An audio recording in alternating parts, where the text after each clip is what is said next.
Welcome back to CBSN, our continuing coverage on this Republican debate night. Right now joining me is Scottie Nell Hughes, a Donald Trump supporter and chief political correspondent for USA Radio Network. She is in Miami. Hi, Scottie Nell. Hi, good evening. Thank you for having me. It's a great night to be in Miami, and it's not just because it's hot outside, it's just as hot in here. I can tell you're fired up already. All right, let's get right to it, Scottie Nell. On a much more serious note, Donald Trump, as you know, has come under some criticism for the behavior of some of the people who have attended his rallies. And what some of those critics have said is that Donald Trump has fostered an atmosphere. For instance, we're showing some video right now, Scottie Nell, of a person who is a protester appearing to get punched by a Donald Trump supporter. What critics, as you know, Scottie Nell, have said is that Donald Trump has encouraged and created an atmosphere where violence is encouraged. Specifically, they look to statements like this. Donald Trump saying of a protester in Nevada last month, "I'd like to punch him in the face." In Kentucky, Mr. Trump said, "Get him out, try not to hurt him. If you do, I'll defend you in court." How do you interpret those kinds of statements, Scottie Nell? Well, first of all, I condemn all violence, and I know Mr. Trump does as well. But you have to realize what is happening. You're having these events that thousands wait hours in line for to get in because they want to hear Mr. Trump. They want to hear someone that they potentially will vote for president or already do.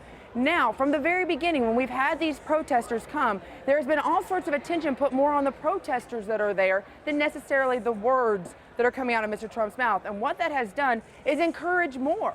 So what you're seeing now is these protests and definitely these showings of dissension are getting bigger and bigger and escalating.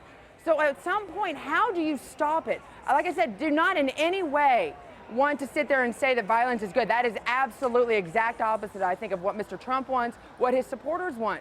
But at the same time, we have got to stop encouraging these people to come in and take away from what is really supposed to be happening there, which is people learning about their candidate. So the question is, how do you do it right? And I agree, saying something from the stage isn't necessarily the best way, but what else do you do right now? Secret Service is there, security is there. They're trying every which way they can to make this not happen, and yet it still continues and it's getting worse and worse and worse. Scottie, now specifically on that statement where Mr. Trump said, "I'd like to punch him in the face," talking about a protester in Nevada last month, can you see how some people might interpret that as encouraging violence? Well, I don't think it's encouraging violence, but what it is, you had a lot of people there that were frustrated. They've waited hours. There are thousands waiting to get into these rallies that cannot. And yet you've got these folks that come in, they take up one of these valuable slots that a lot of people would love to have, and they sit there and do it just to create a ruckus, just to sit there and cause trouble. I mean, that's not right either. Nobody's holding them accountable for it. Now, do I agree in physical violence happening to them? Absolutely not. Let me say that again. However, these folks are very selfish. I would not go into a Bernie Sanders rally to cause trouble or a Hillary Clinton rally to cause trouble. Why can't these people show the same respect for Donald Trump and his supporters and those that wait and want to learn more about him? All right, let's turn to the debate tonight. Scottie Nell, what is it that you are going to be looking for? What are you expecting to see tonight? Well, my expecting is to see 4 mature adults up there on that stage that are going to talk policy, and they're going to talk about why voting for a Republican candidate and unifying behind whoever that candidate is the responsible thing to do as a member of the GOP. I am hopefully optimistic that that's what's going to happen. But like we saw with the last debate, Mr. Trump was asked the first question. He went out of the gate talking numbers, talking policy. But when the second question transitioned to Senator Rubio, he immediately started the child's play. And Mr. Trump sits there and has to defend himself. And once that ball starts rolling, that snowball gets to be bigger than the snowman that I had on my house at Christmas Eve.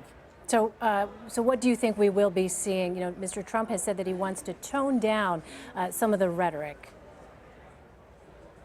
I'm hoping that's what we get. I'm hoping that we do get that. Every debate I go into optimistic, because I think that's what the American people deserve. I think that's what people who are not decided yet needs to see. Mr. Trump has had policy on his website longer than any other candidate who's still in this race. He's had more policy out there. And yet, time and time again, in these situations, he never gets to discuss it. Now when you have town halls or one-on-one interviews, you get a little bit of it out. You get more and more in depth of it. And the American people respond favorably to him. But now when you sit here and you look at these debates, we look at President Obama, and he actually was amazing when it came to these debates. He did a very good job handling them. But when do we ever really see President Obama out there debating 4, 6, 17 people in order to get his legislation through? That's not, I don't think it's one of those things that we need to pick a president based on their debate skills against 17 people who are out with their elbows to attack them. I think we need to base a president, our choice on president, based on his actions and his policies and what he says and what he can actually prove and back up. And that's why I think people are resonating with Mr. Trump at this point.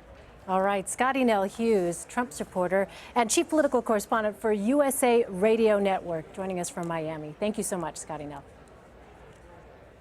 Thank you.